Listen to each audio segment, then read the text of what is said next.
अहम खबर की बात करेंगे। बाबा महाकाल का दरबार खुल गया है। मंदिर का द्वार आज से आम लोगों के लिए खुला है और एक नियम जरूर है कि श्रद्धालुओं को वैक्सीनेशन का सर्टिफिकेट दिखाना होगा। 48 घंटे पहले की कोरोना रिपोर्ट भी अनिवार्य की गई है। तो बाबा महाकाल के दर्शन के लिए वैक्सीनेशन का सर्टिफिकेट आपको दिखाना होगा। ये आमतौर पर स्मार्टफोन पर में मौजूद होता है। स्मार्टफोन नहीं है तो एक प्रिंट आउट लिया जा सकता है। प्रिंट आउट आमतौर पर मिलता है।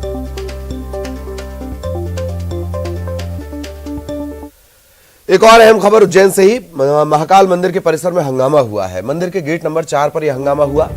सुरक्षा गार्ड से बीजेपी के नेता भिड़ गए। और भिड़े क्यों? मंदिर में एंट्री को लेकर लाइन में लगे बगैर ये एंट्री की कोशिश कर रहे थे, इस तरह के आरोप है। और इसी के चलते मंदिर के गेट नंबर 4 पर हंगामा हो गया।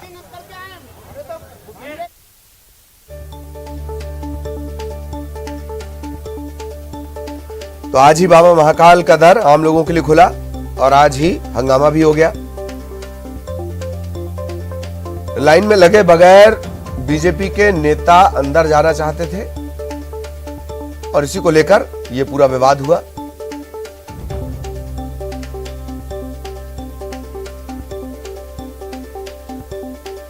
सहयोगी आनंद इस वक्त हमारे साथ जुड़े हुए हैं। आनंद, ये थोड़ा विवाद की वजह बताएं, कौन है ये बीजेपी नेता, इसके बारे में भी विस्तार से बताएं। एक और अहम बात, दूसरा सवाल ये भी कि मंदिर में एंट्री को लेकर कोरोना की रिपोर्ट या फिर वैक्सीनेशन का सर्टिफिकेट, या दोनों अनिवार्य है? बिल्कुल, देखिए, अगर विवाद की बात करें तो सुबह जैसे ही 6 बजे का समय यहाँ पर तय किया गया था और काफी लंबी भीड़ लग गई थी, क्योंकि तकरीबन 76 दिन बाद श्रद्धालुओं को बाबा महाकाल के दर्शन मिलने थे और ऐसे में बड़ी संख्या में श्रद्धालु जो है बाहर लाइन में लगकर अपना इंतजार कर रहे थे। लेकिन ऐसे में कुछ बीजेपी के नेता अंदर लाइन तोड़कर अंदर प्रवेश करना चाहते थे और ऐसे में यही प्रवेश का जो कारण था, शायद संभवतः यही बड़ा कारण बना विवाद का। और महेंद्र सिंह, जो ये बीजेपी का नेता बताया जा रहा है, इसने जो है यहाँ के कर्मचारी से विवाद किया है और अंदर जाने को लेकर, हालांकि कर्मचारी विनम्रता पूर्वक हाथ जोड़कर वो मना कर रहा था कि आप लाइन में लगकर आइए, लेकिन बीजेपी के नेता अपना रसूख दिखाकर मंदिर में प्रवेश करना चाह रहे थे। दूसरी बात यह कि जो बाबा महाकाल के दर्शन के लिए जो श्रद्धालु दूर दूर से यहाँ पर पहुंच रहे हैं, ऐसे में उन श्रद्धालुओं के लिए आरटीपीसीआर की 48 घंटे की नेगेटिव रिपोर्ट या फिर जो एंटीजन टेस्ट होता है उसकी जो है नेगेटिव रिपोर्ट यहाँ पर तय की गई है, या फिर जो श्रद्धालु है उनका पहला या दोनों डोज का वैक्सीनेशन सर्टिफिकेट यहाँ पर दिखाने के बाद ही महाकाल मंदिर में प्रवेश मिल रहा है। लेकिन एक बड़ी बात यह भी कि जो गाइडलाइन तय की गई थी उसका कई लोग उल्लंघन करते हुए दिखे। महाकाल मंदिर परिसर में साफ कहा गया था कि उज्जैन कलेक्टर का आदेश था कि कोई भी श्रद्धालु यहाँ पर जो है सेल्फी ना ले, फोटो ना खिंचवाएं। लेकिन आप देख सकते हैं कि बड़ी संख्या में श्रद्धालु यहाँ पर आए हैं और जब चूंकि 76 दिन बाद महाकाल मंदिर खुला है तो ऐसे में भक्तों का ये शायद जो है बाबा के प्रति जो है लगाव था और ऐसे में वो अपना यहाँ पर उपस्थिति दर्ज करवाना चाहते थे और इसी को लेकर वे अपनी सेल्फी लेते हुए भी नजर आए। हालांकि कुछ जो यहाँ पर अधिकारी हैं और वो लोगों को यहाँ से हटा रहे हैं और सेल्फी के लिए भी मना करते हुए दिखाई दे रहे हैं। लेकिन ये लोग जो श्रद्धालु हैं, लोग यहाँ पर आ रहे हैं और ऐसे में अब उन लोगों को समझना होगा कि गाइडलाइन का पालन करना होगा, अन्यथा दूसरी लहर में जिस तरह से काफी जो लोग यहाँ पर हम लोगों ने जो देखा है कि किस तरह से यहाँ पर माहौल बना था उज्जैन और इंदौर बल्कि पूरे देश भर में, ऐसी वापस से फिर से ऐसा नहीं देखने को मिले। तो मंदिर समिति ने जो गाइडलाइन तय की है, अब श्रद्धालुओं को भी यहाँ पर जो है उनको करना पड़ेगी। जी जी, ये बात आपकी सही है कि थोड़ी खुद पर सख्ती जरूरी है, चाहे वो बीजेपी के नेता हो या आम लोग हो, खुद पर अनुशासन बहुत ज्यादा जरूरी है। एक बात और कि क्या कोई कार्रवाई की गई है इस बीजेपी नेता पर जिसका आप जिक्र कर रहे हैं, विवाद जिसने किया?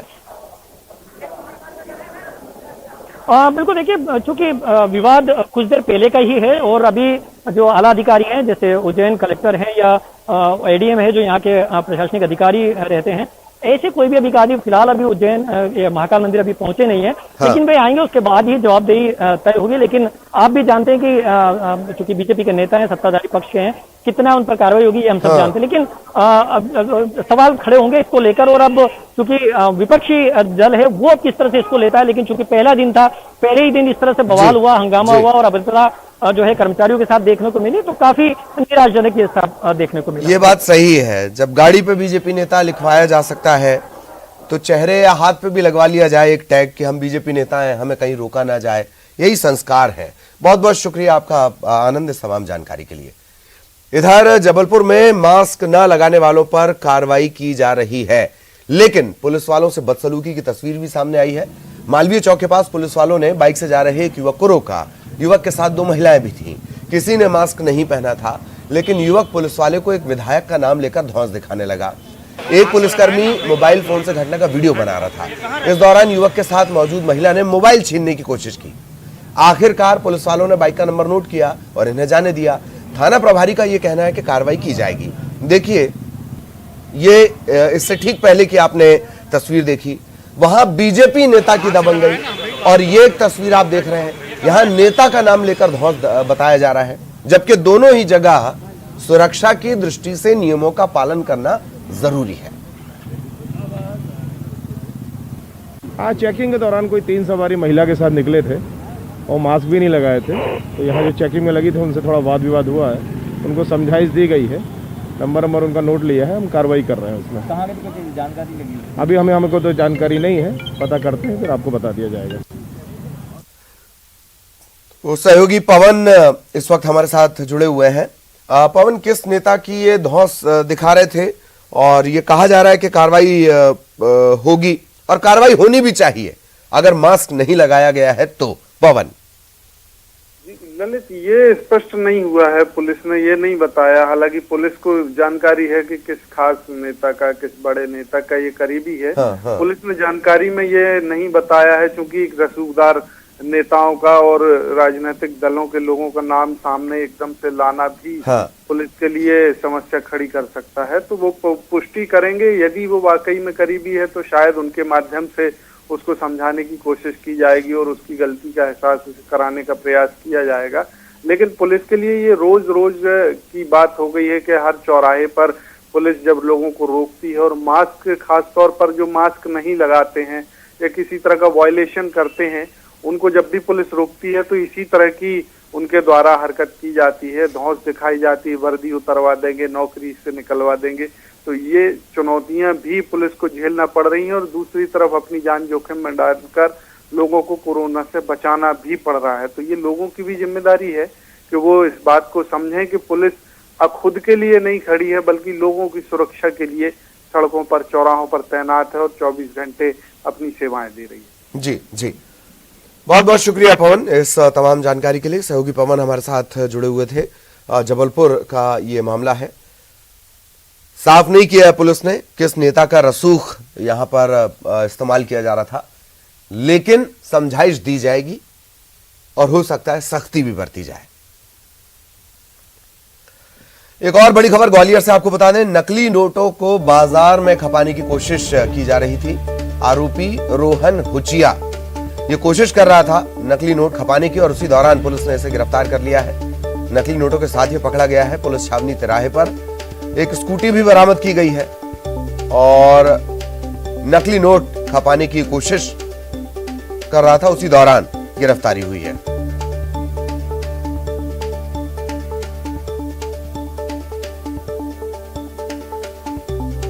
बड़ी खबर आपको बता दें, नकली नोटों को बाजार में खपाने की कोशिश हो रही थी, उसी दौरान आरोपी रोहन हुचिया, इसे पुलिस ने गिरफ्तार किया है। पूछताछ की जा रही है कहां से ये नकली नोट इसे मिले या खुद इसने बनाए, ये तमाम तरह के सवाल अभी बाकी हैं।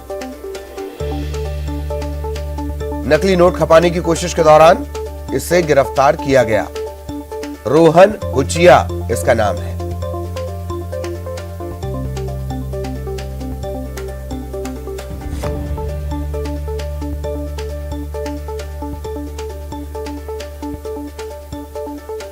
पुरानी छावनी तिराहे पर इसे पकड़ा गया है।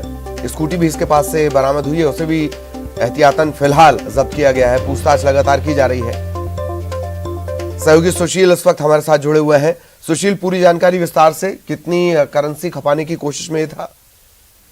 देखिए, पुरानी छावनी तिराहे पे कल रात ग्वालियर की पुरानी छावनी पुलिस ने एक युवक को पकड़ा है। रोहन रवि हुचिया नाम इसका है और ये बदनापुरा इलाके का रहने वाला है। ये स्कूटी से जा रहा था और मुखबिर से सूचना मिलने के बाद पुलिस ने इसे दबोचा है। इसके पास से करीब 4500 रुपए की नकली करेंसी निकली है, 200 रुपए के नोट है और 100 रुपए के नकली नोट है। अब पुलिस इससे पूछताछ कर रही है और बताया जा रहा है कि नकली नोटों को इलाके में खपाने का ये काम करता था। साथ ही इसका नेटवर्क और भी लोग हैं जो इसके साथ जुड़े हुए हैं। ये एक हैंडलर या डीलर के तौर पे काम करता था। इस तरह की जानकारियां पुलिस के पास आई है। अब पुलिस ये पूछताछ कर रही है कि आखिर ये नकली नोट कहाँ से लाता था, किस तरह से तैयार किए जाते थे और ये इस इलाके में कहाँ कहाँ खपाए जा रहे हैं। तो निश्चित तौर पर मध्य प्रदेश में भी कुछ दिन पहले जबलपुर इलाके में भी एक बड़ी कार्रवाई हुई थी, जहाँ बड़ी भारी मात्रा में नकली नोट बरामद हुए थे। तो अब ग्वालियर चंबल अंचल में पहले भी हालांकि नकली नोट बरामद हो चुके हैं, लेकिन अब ये नए सिरे से नकली नोट बरामद होने के बाद पुलिस अब पूछताछ कर रही है कि आखिरकार ये जाल कहाँ कहाँ फैला हुआ है और किस तरह से ये संचालित हो रहा है। जाहिर तौर पर अगर ये हैंडलर है तो एक बड़े रैकेट की तरफ भी इशारा हो सकता है। बहुत बहुत शुक्रिया सुशील, लेकिन आप हमारे साथ बने रहिएगा। एक और अहम खबर को लेकर भी आगे हम आपसे चर्चा करेंगे। ग्वालियर से ही एक और बड़ी खबर आपको बता दें, जेलर के खिलाफ छेड़छाड़ और मारपीट का मामला दर्ज किया गया है। सेंट्रल जेल के जेलर महेश टिकरिया, इन पर मामला दर्ज किया गया है। महिला जेल प्रहरी ने मामला दर्ज कराया है। जेलर के परिवार और महिला जेल प्रहरी के बीच विवाद भी है। महिला जेल प्रहरी ने एसपी से शिकायत की थी। जेलर की पत्नी, बेटे, बेटी और दामाद, इनके खिलाफ भी मामला दर्ज किया गया है। बहुड़ापुर पुलिस ने मामला दर्ज किया है, छेड़छाड़ और मारपीट का मामला। सुशील लगातार हमारे साथ बने हुए हैं। सुशील, इस मामले की भी विस्तार से जानकारी दें। महेश टिकरिया, कुछ दिनों पहले भी ये नाम सुर्खियों में था। सुशील, बिल्कुल, देखिए, ग्वालियर की सेंट्रल जेल का ये पूरा मामला है। वाकया दरअसल 16 जून का है, जहां ये जो जेलर हैं इनके दामाद के ऊपर ये महिला जेल प्रभारी है, प्रहरी है, इनके डोगी ने भोग दिया था और इसी बात को लेकर इनके बीच 16 जून को विवाद हुआ था। विवाद में मारपीट भी हुई थी और महिला जेल प्रभारी के साथ, प्रहरी के साथ मारपीट भी की गई थी। इस तरह की शिकायत बहुड़ापुर थाने में की गई थी, लेकिन चूंकि मामला दर्ज नहीं हो पाया था, आरोप सीधे से जो जेलर है महेश टिकरिया उनके ऊपर था। यही वजह है कि महिला जेल प्रहरी बाद में एसपी के पास पहुंची, एसपी को आवेदन दिया। उसके बाद एसपी के निर्देश पर बहुड़ापुर पुलिस ने मामले की जांच की। आसपास के बयानों के आधार पर इसमें मामला दर्ज किया गया है। जो जेलर है उनके खिलाफ मारपीट का मामला दर्ज किया गया है। साथ ही उनके परिवार वाले जो हैं, उनकी पत्नी, बेटा, बेटी और दामाद, इनके खिलाफ भी मामला दर्ज किया गया है। साथ ही इसमें छेड़छाड़ की भी उसमें शिकायत महिला ने की थी, महिला जेल प्रहरी ने, तो इसमें छेड़छाड़ का मामला भी दर्ज किया गया है। अब पुलिस जो है इस मामले में विवेचना कर रही है। चूंकि जेल के अंदर पूरा घटनाक्रम हुआ था, तो अब वहां देखा जाएगा कि जो सीसीटीवी अगर फुटेज है तो उसमें किस तरह की क्या वारदात हुई थी, क्या छेड़छाड़ हुई थी। सब मसलों पर पुलिस अब विस्तार से जांच करेगी, लेकिन कहीं ना कहीं ये गंभीर मामला है, जेल परिसर के अंदर इस तरह से मारपीट होना और उसके बाद ये वाकया सामने आना। जी जी, चलिए, बहुत बहुत शुक्रिया सुशील आपका इस तमाम जानकारी के लिए।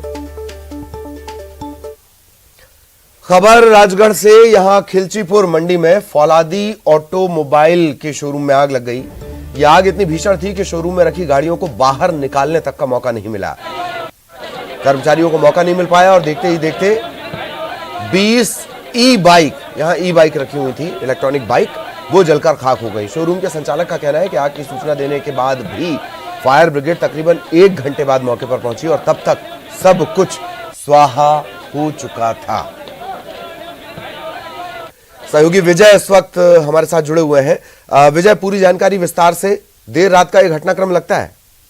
जी हाँ ललित जी, ई बाइक जो है इस फलौदी जो से शोरूम था, बाइक शोरूम, इसमें बाइकें, ई बाइकें रखी हुई थी जो कि बैटरियों से और करंट से चार्ज करके चलाई जाती है।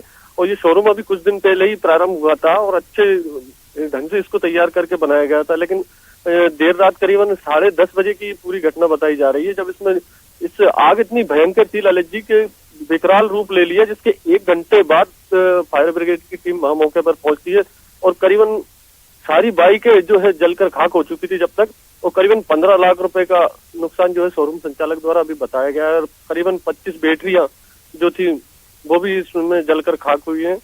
फिलहाल पूरे मामले की जो है तफ्तीश पुलिस कर रही है और कितना क्या नुकसान हुआ है उसका आकलन भी जो है लगाया जा रहा है। अब देखने वाली बात ये होगी कि कितना क्या मुआवजा या क्या कारण रहे, ये सब पुलिस की जांच के बाद पता चलेगा। जी चलिए बहुत बहुत शुक्रिया विजय इस तमाम जानकारी के लिए। सहयोगी विजय हमारे साथ जुड़े हुए थे।